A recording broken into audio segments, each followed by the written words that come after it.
Gestante de 38 semanas con rotura prematura de membranas y fiebre. Se confirma coriomionitis, leucocitosis de 15.000 con bastones de 3%. ¿Cuál es el manejo más adecuado? Una cobertura antibiótica y cesárea, inducir el parto, solo antibióticos, realizar una ecografía obstétrica o solicitar hemocultivos seriados. La coriomionitis se define como aquella invasión microbiana de la cavidad amniótica, una cavidad que normalmente es estéril, ¿ok? Porque tiene elementos bacteriostáticos, el mismo líquido amniótico, el mismo tapón mucoso puede, pues, digamos, impedir la ascensión de gérmenes. Entonces, muchas veces la coriomionitis viene secundariamente allá una complicación como es la rotura prematura de membranas. Pueden existir coriomionitis en las cuales pues los gérmenes puedan incluso alcanzar por vía hematógena, pero esto no es lo más frecuente de que alcancen por esta vía la cavidad amniótica. Y para definirla fehacientemente esta coriomionitis, toda esta invasión microbiana se acompañaría pues de manifestaciones clínicas, sobre todo a nivel materno. Pero de acá se desprenden algunas otras definiciones, como es la infección intraamniótica, que simplemente es la obtención de un cultivo positivo en el cual laboratorialmente vemos que crecen gérmenes en este líquido que normalmente es estéril. La coriomionitis clínica implica pues un cuadro clínico que fundamentalmente se caracteriza por la presencia de fiebre y algunos otros síntomas y signos característicos en la madre. Y quizás lo más común es la coriomionitis histológica, es decir, simplemente la demostración de un infiltrado leucocitario de las membranas fetales y de la placenta y que ni siquiera la mujer hace manifestaciones clínicas. La frecuencia sobre todo se presenta en 30 a 40% de aquellas pacientes que se complicaron con una rotura prematura de membranas. Pero solo a 10 a 30% de estas pacientes con infección intraamniótica presenta una coriomionitis clínica. Esto trae como consecuencia que puedan haber más complicaciones neonatales, es decir, hay un mayor riesgo de desarrollar un síndrome de distrés respiratorio, displasia broncopulmonar y enterocolitis necrotizante, porque pues toda la cavidad está colonizada y lógicamente el neonato también lo va a estar. E incluso puede haber hasta patología a nivel cerebral, una injuria que me lleva a hemorragia intraventricular, leucomalacia periventricular y parálisis cerebral. Esto no por fenómenos hipóxicos, sino simplemente por esa gran infección que ocurre dentro de la cavidad amniótica y que abarca también pues al compartimiento, en este caso fetal. Cuando la coriomionitis se manifiesta clínicamente, básicamente esto está dado por la fiebre mayor a 38 grados centígrados, una taquicardia materna, y la misma fiebre puede dar taquicardia fetal. Comienza a haber una sensibilidad a nivel abdominal, una sensibilidad uterina, porque pues toda la cavidad está colonizada por gérmenes. Y acá pues, si todavía o está en relación sobre todo con una rotura prematura de membranas, puede haber la pérdida de un líquido amniótico maloliente. Y laboratorialmente se demuestra pues una leucocitosis, sobre todo si ya la mujer está en el tercer trimestre, recién pues con cifras mayores a 15.000 y peor aún cuando se presenta una desviación izquierda. Y el manejo básico de esto es la interrupción del embarazo por la mejor vía. Lo ideal sería establecer una vía vaginal, ya que hay mayor propensión a después hacer una endometritis comparando la vía abdominal con la vía vaginal, y sobre todo aumenta hasta en 10 veces la posibilidad. Y lógicamente, como hay una colonización de la cavidad amniótica, sobre todo pues por una ascensión de los gérmenes, entonces hay una colonización polimicrobiana que requiere lógicamente una poliantibiótico terapia sistémica. Por lo tanto, frente al enunciado y de acuerdo pues a estas alternativas, acá hay que hacer el uso de culminar el embarazo y también el uso de los antibióticos. Por lo tanto, la respuesta más acertada es una cobertura antibiótica y cesárea. Quizás con más datos podríamos incluso decir inducir el parto, pero inducir el parto por sí solo no nos va a ayudar. Entonces tenemos que hacer la combinación de esa cobertura antibiótica y cesárea para los efectos de las alternativas que se presentan para la pregunta. Diagnóstico de mola hidatiforme, resonancia magnética nuclear pélvica, tomografía computarizada pélvica, radiografía de abdomen, ecografía obstétrica o dosaje de estradiol. Esta complicación de la que hemos hablado en otras preguntas, ¿okay? La mola hidatiforme, también conocido como el embarazo amular, es pues una enfermedad que involucra la placenta, en la cual pues hay una degeneración hidrópica de las vellosidades coriales y que se asocia a hiperplasia trofoblástica con pérdida de los vasos sanguíneos fetales. Estos elementos anómalos ocupan toda la cavidad uterina cuando estamos hablando sobre todo de una mola completa o una mola total, ¿okay? Y la ausencia o la presencia justamente de un feto las, digamos, subdivide en molas parciales o molas totales. La parcial es en la cual se puede mostrar la formación de un embrión o un feto. Este es el aspecto del contenido de la cavidad uterina, sobre todo pues en la mola completa, en la cual se ve estas imágenes en forma de racimos vesiculares, que son las degeneraciones hidrópicas de las vellosidades coriales. Para llegar al diagnóstico de una mola hidatiforme, nos basamos en los datos tomados en la historia clínica. El dosaje de la subunidad beta es importante más para el diagnóstico, sino para tener una metodología basal para hacer el seguimiento y la monitorización del tratamiento. Por lo tanto, este dosaje siempre lo hacemos de manera cuantitativa, ¿ok? Para ver con qué cifras comenzamos y luego del tratamiento ver cómo van disminuyendo. Pero lo fundamental es hacer una ecografía para determinar pues si estamos o no frente a una mola hidatiforme. Y lo característico es que en la ecografía vamos a ver estas imágenes que en la, digamos, terminología ultrasonográfica la mencionamos como la imagen en panal de abejas, o algunos le dicen la imagen en tormenta de nieve, ¿okay? Que denota pues esas degeneraciones o esas, digamos, ese aspecto vesicular que adoptan las vesículas o que adoptan la degeneración hidrópica de las vellosidades coriales. A veces pues vemos con la tecnología Doppler cómo es la vascularidad, porque muchas veces esta enfermedad incluso puede degenerar algo maligno. Y el tratamiento consta básicamente de dos fases. La primera es la evacuación uterina y la siguiente es la evaluación justamente para monitorizar el tratamiento y ver que no haya una nueva proliferación o lo que es peor, cambios cancerosos persistentes. Por lo tanto, hacemos uso primero de elementos médicos con la finalidad de aperturar el cuello, ¿okay? Y que se produzca la expulsión para culminar el tratamiento haciendo un legrado por curetaje o por aspiración manual endouterina. Pero en raras ocasiones esto no da resultado y tenemos que ir a una histerotomía para retirar todo ese material anómalo, o en contados casos, y sobre todo de acuerdo a la edad que se presenta en la paciente, a veces podemos ir directamente a una histerectomía. Entonces el diagnóstico de mola hidatiforme básicamente se da por la ecografía obstétrica. Complicación más frecuente de la mola hidatiforme: la anemia, el hipertiroidismo, la preeclampsia, la infección o la hemorragia uterina. Nuevamente, mencionar pues que dentro de la etiología de los llamados sangrados o hemorragias de la primera mitad del embarazo están a la cabeza estos tres representantes como complicaciones obstétricas, es decir, el aborto, el embarazo ectópico y la enfermedad trofoblástica, la cual incluye a la mola hidatiforme. Y las causas netamente ginecológicas en realidad son poco frecuentes. Y el cuadro clínico de la mola hidatiforme básicamente está comandado pues por el sangrado o la hemorragia. Esta es la complicación más frecuente que se puede presentar con la mola. Entonces la causa o la complicación más frecuente es lógicamente ese sangrado que va a haber o hasta una hemorragia.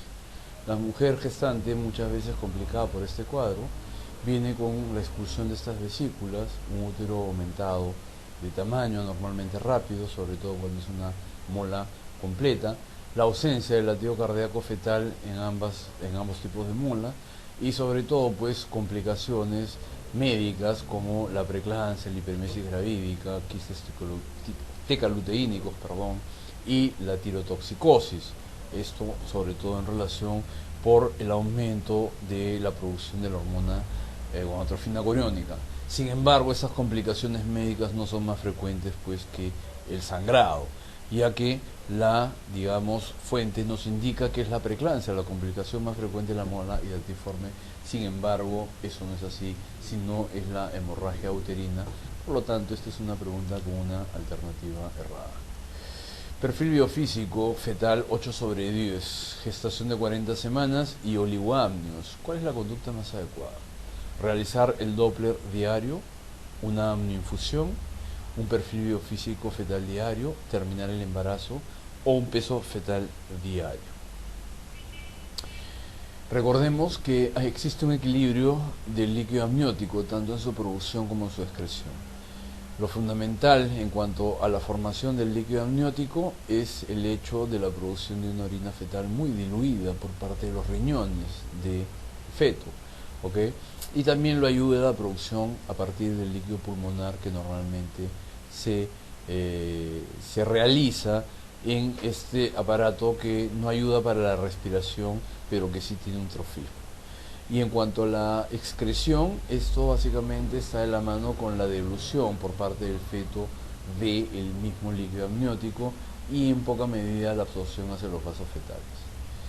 El oligoamnios es una complicación que se presenta con una frecuencia del 4%, definida como un volumen de líquido amniótico menor a 400 centímetros cúbicos, lo cual se puede valorar al final del embarazo, cuando culmine este. Sin embargo, hacemos esta valoración indirectamente por métodos ecográficos y mencionamos o llegamos al diagnóstico de esta alteración cuando el índice es menor a 50 milímetros, el índice de líquido amniótico es menor a una medida menor a 50 milímetros, o cuando establecemos un diámetro vertical único menor de 20 milímetros. Entonces, los mecanismos fisiopatológicos del oligoamnios están en relación a una producción disminuida, es decir, por fenómenos hipoxémicos o de acidemia inducida por una hiperperfusión renal. ¿Qué es lo que sucede?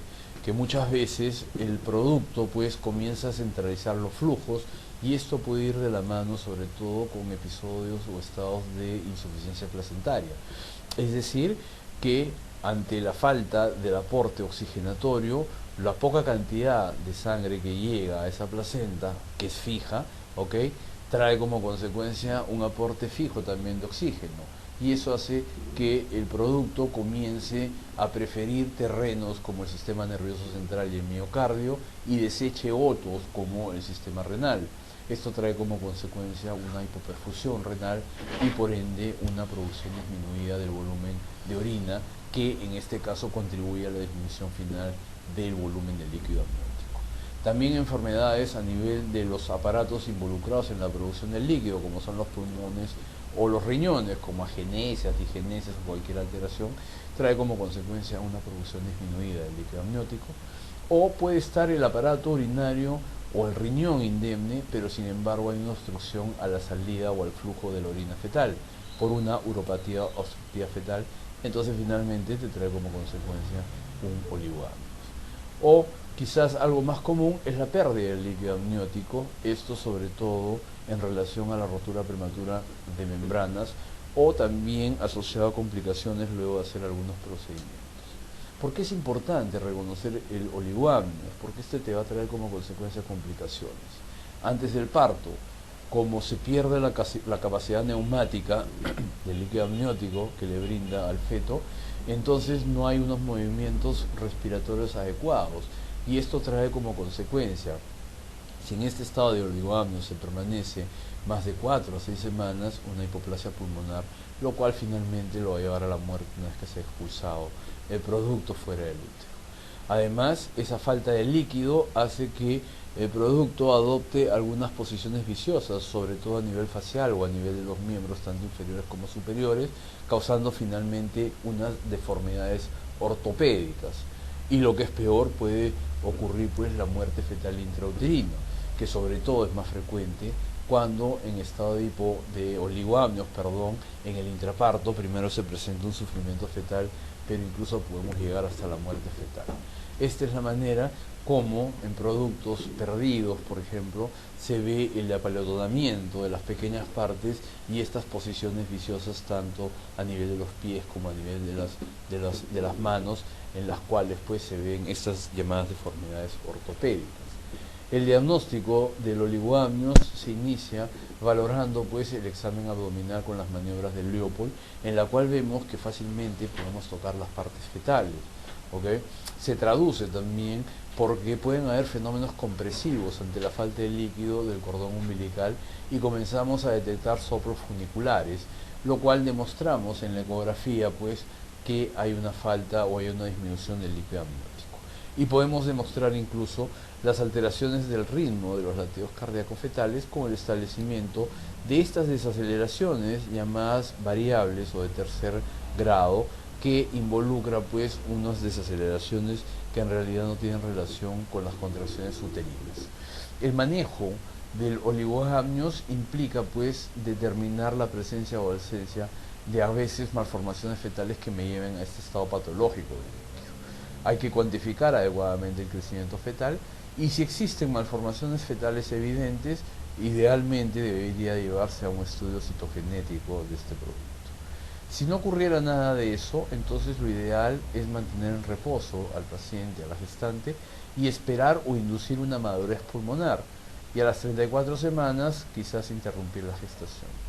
También se menciona el hecho, sobre todo cuando el manejo es de una gestación pretérmino, el hecho de realizar una amniinfusión. Y acá debe haber una evaluación uterina, fetal y placentaria exhaustiva mediante las diferentes metodologías de bienestar fetal. La amniinfusión, que se menciona entre unas alternativas, tiene como principio restablecer el líquido amniótico que no ha sido producido, ¿okay?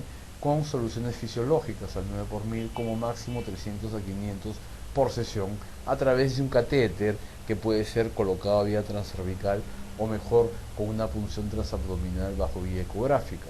Y esto nos ayuda sobre todo a la eventualidad de poder eliminar o disminuir las desaceleraciones variables o los llamados DIP3, reduciendo finalmente la incidencia y severidad del síndrome de aspiración de meconio. Sin embargo, este procedimiento no está exento de complicaciones y puede establecerse amnionitis, hipertonicidad uterina y hasta prolapso del cordón. Sin embargo, para esta gestación de 40 semanas y con un oligoamnios establecido, aún con un perfil biofísico fetal adecuado, lo más prudente es culminar el embarazo por la mejor vía, es decir, incluso podríamos acá favorecer las condiciones cervicales e inducir el parto bien monitorizado y ante el establecimiento de algún patrón anormal en los latidos cardíacos fetales proceder a una extracción por vía abdominal. Ante una mujer que ha sufrido violación, ¿cuál es el método anticonceptivo que se debe indicar? El DIU, el diafragma, los estrógenos, la anticoncepción poscoital o la medroxiprogesterona. Dentro de la tecnología anticonceptiva existe una metodología que en realidad no debería considerarse como un método anticonceptivo, sino básicamente como una anticoncepción oral de emergencia, y este es usando métodos hormonales luego de una relación sexual sin protección, o como en este caso una relación en contra de la voluntad de una mujer. Y existen dos maneras de hacer esta anticoncepción: utilizando solo progestágenos con la ingesta de 2 tabletas de levonorgestrel de 0,750 miligramos, o si se tiene una presentación de 1,5, o el método llamado método de Yuspe. El mecanismo de acción de esta metodología es inhibir o retrasar la ovulación, y por el componente sobre todo progestagénico es el espesamiento del moco cervical. Sin embargo, la efectividad de esta metodología comienza a disminuir rápidamente conforme avancen las horas luego de la relación riesgosa. Y como vemos, 95% tiene efectividad en las primeras 24 horas con el levonorgestrel y 75% con el uso de anticonceptivos combinados orales, como es la metodología de Yuspe. Y comienza a disminuir 60% de efectividad en los próximos 2 días. Y las indicaciones precisas según la norma técnica son, en primer lugar, la violencia basada en género, es decir, la violación ante la eventualidad, incluso luego de esa de ese evento adverso para una mujer que finalmente queda con un embarazo incluso no deseado. La rotura o la falla de otro método, como la rotura del condón, o el olvido quizás de la toma hormonal diaria de una metodología establecida, o el hecho de presentar una relación desprotegida. Sin embargo, pues se le debe explicar a los usuarios que lo ideal es tener un método anticonceptivo bien establecido.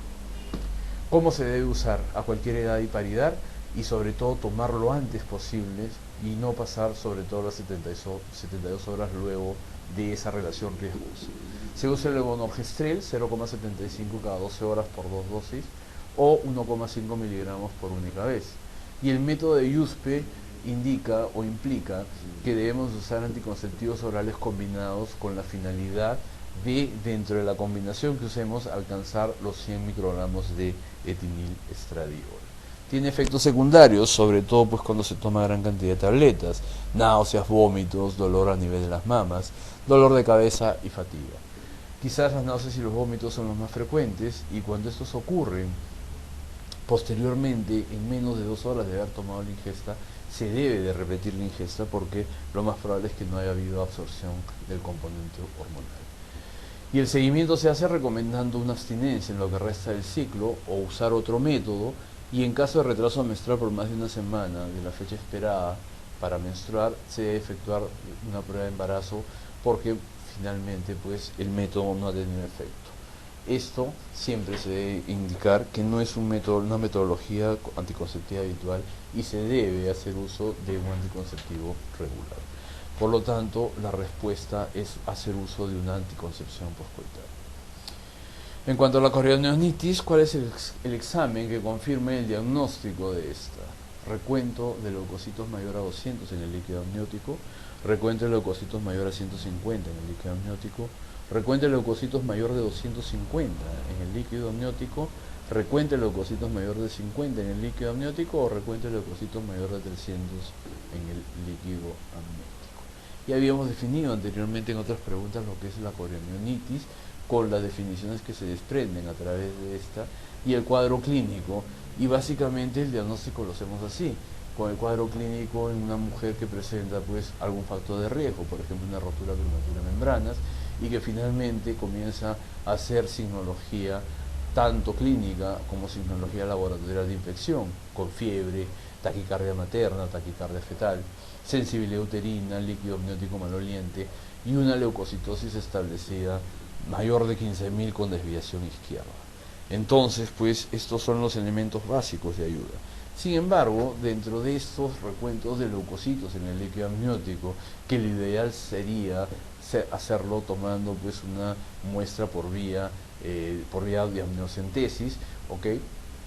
Entonces se menciona, pero más que como un examen confirmatorio, es decir, que me dé certeza, porque la única confirmación de certeza va a ser un cultivo positivo, ¿ok? Con una muestra tomada adecuadamente por amniocentesis, pero también nos ayuda a evaluar esto del recuento de leucocitos, y generalmente se acepta como una metodología de ayuda al diagnóstico que se encuentren más de 50 de leucocitos en el líquido amniótico. Sin embargo, pues, esta pregunta como alternativa, lo podemos considerar como una alternativa de ayuda al diagnóstico, pero que no me brinda ni siquiera certeza ni confirmación.